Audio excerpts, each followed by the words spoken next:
And when you're ready, open your eyes.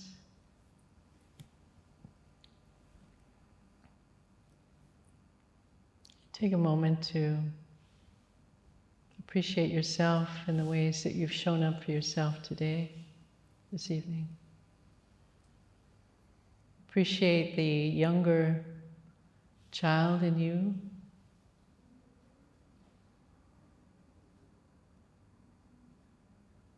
That needs love and attention and care.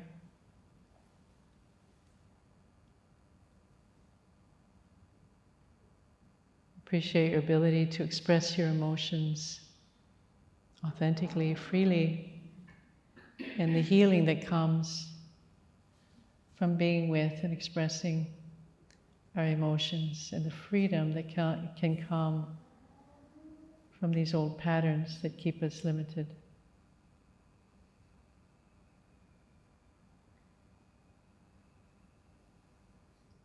Thank you, everybody, for being here.